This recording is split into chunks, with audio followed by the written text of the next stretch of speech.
ডিফেমেটরি ইসলামকে ইনসাল্ট করে কথা বলা ছিল, এটা তো রিট পিটিশন নাম্বার আমার দেশ পত্রিকা দিয়ে দিল। আমরা 1.5 মাস 2 মাস ধরে যেখানেই যাচ্ছি আমরা বারবার বলছি এটাকে ইনভেস্টিগেট, অথচ সরকারের তরফ থেকে বারবার বলা হচ্ছে না এগুলি মানানো, এগুলি সত্যি না। ওয়াই? বিকজ সরকার ভালো করে জানে এটার সাথে গণজাগরণ মঞ্চের ইমেজ অনেক জড়িত। আজকে যখন হেফাজত ইসলামের অবস্থানটা দেখলো, আজকে যখন হুজুরদের কারিশমা দেখলো, তখন সরকার ব্যাকফুটে চলে গেল। সরকার চিন্তা করলো এটা কি সরকারের এক ধরনের পরাজয় বলবেন? অফকোর্স সরকার ব্যাকফুটে না গেলে, এই সরকারের মন্ত্রীরা বলে নাই হেফাজত ইসলামের মধ্যে জামাতের লোক আছে, তাহলে কিভাবে যে হেফাজত ইসলামের সাথে আজকে মিটিং করছে সরকার, সেটাও কি বলতে হবে যে পরিস্থিতির পরিবর্তন হয়ে গিয়েছে, জামাত সরে গিয়েছে?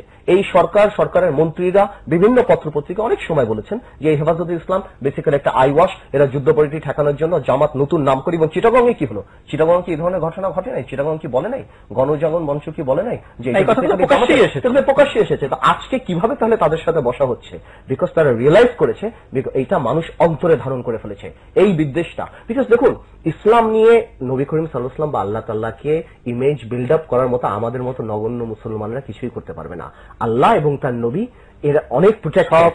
এটা শুধুমাত্র আমাদের একটু ইমানের পরীক্ষা ছাড়া আর কিছুই না, আমাদের কিছুই লাগে না। But what I am trying to say, এই ব্যাপারটাতে আওয়ামী লীগ 2.5 মাস সময় লাগালো কেন? আজকে যখন তারা বললো যে আমরা 300 কাফেলা নিয়ে আসতেছি বদরের যুদ্ধের মতো, আজকে যখন হুজুররা বললো যে আমাদের বাধা দিলে এটা হবে, তখন আস্তে আওয়ামী লীগ পিছিয়ে চলে গেল। এখানে আপনার কাছে আরেকটা